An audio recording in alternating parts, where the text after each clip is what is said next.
Professor. Today I will be presenting an analysis of Nordstrom Rack's failed expansion in Canada through the lens of global marketing strategy.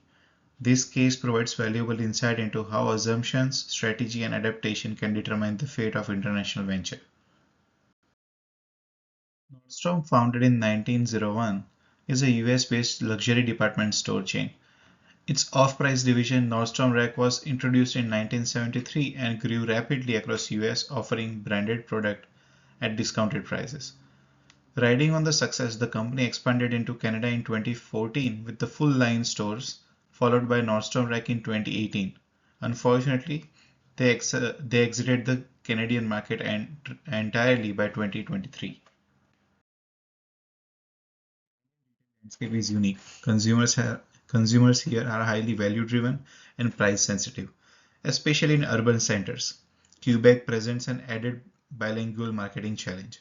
E-commerce is a major influence on shopping decision, and the market already had well-established competitors like Winners and Hudson Bay. Nordstrom chose a brick-and-mortar entry strategy with no pilot testing or partnership.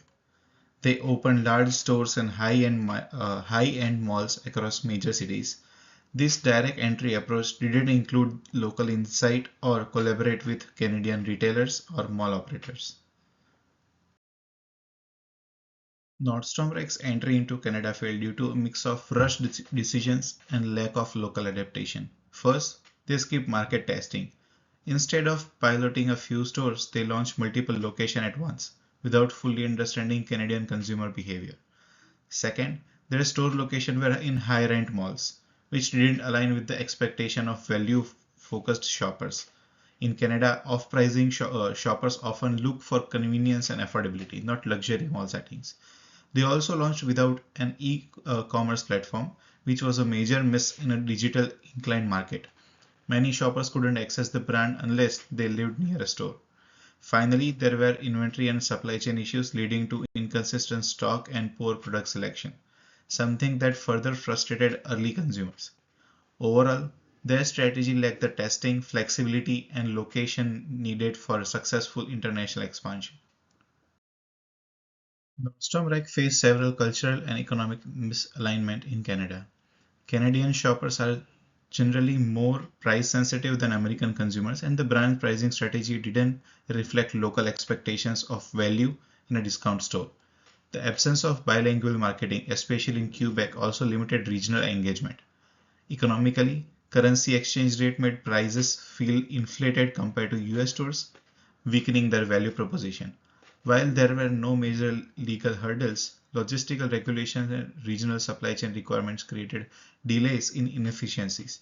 These challenges, though subtle, compounded over time, hurting consumer satisfaction and overall brand perception. Without adapting to these local nuances, Nordstrom Rack couldn't deliver the experience Canadian consumers were used to, leading to an erosion of trust, ultimately their exit.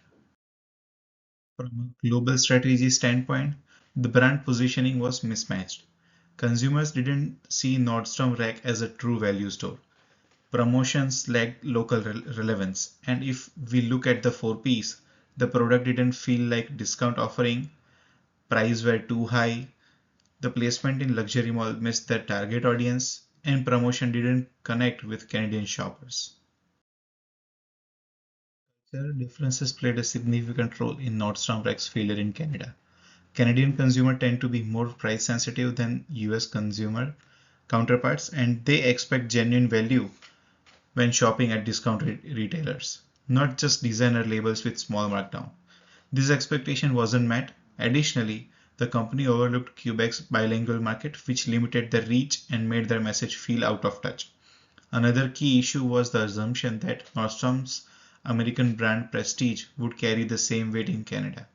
It didn't. Canadian consumers didn't perceive the brand as exclusive as or aspirational in the same way, which hurt its appeal. This cultural misalignment made it difficult for Nordstrom Rack to connect Canadian shoppers on a meaningful level. One of the biggest competitors was Winners. They already had deep market understanding and strong brand trust. Using Porter's 5 P forces, We see low threat of new entrants due to retail saturation, high buyer power and intense rivalry, moderate substitution and supplier power. Winners offered better pricing, more accessible location, and consistent inventory. Stormrek had several opportunities to avoid failure in Canada with more thoughtful strategy. First, they should have launched with an e-commerce platform to tap into Canada's growing online retail audience. This would have allowed them to test demand and reduce overhead costs. Second, starting with just one or two pilot stores could have provided valuable insight before committing to a nationwide rollout. Third, partnering with Canadian retailers or mall operators could have helped them navigate local preferences, regulations, and consumer behavior. Lastly, they needed a localized pricing strategy rather than simply converting US prices.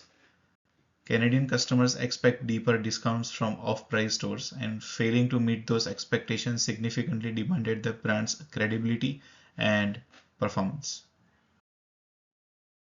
Leading the Nordstrom Rack's expansion in Canada, I would have taken a more caution and locally informed approach.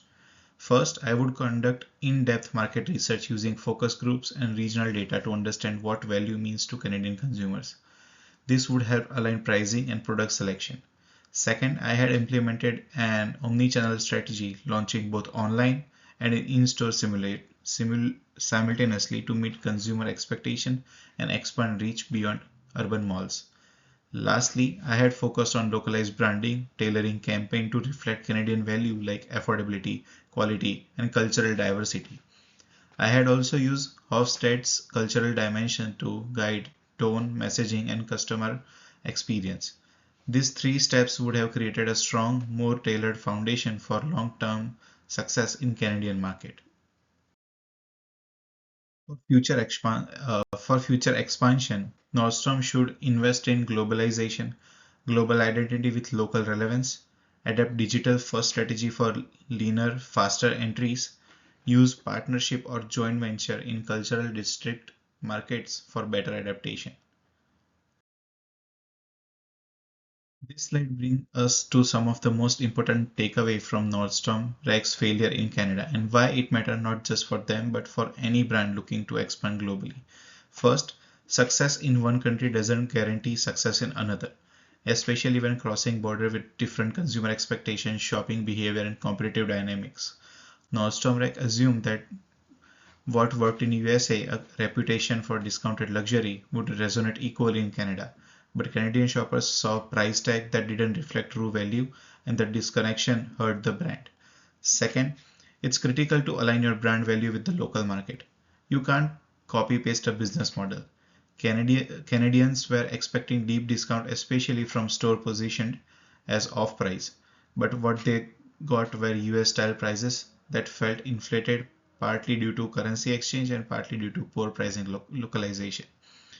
This disconnect eroded trust, damaged brand perception early on.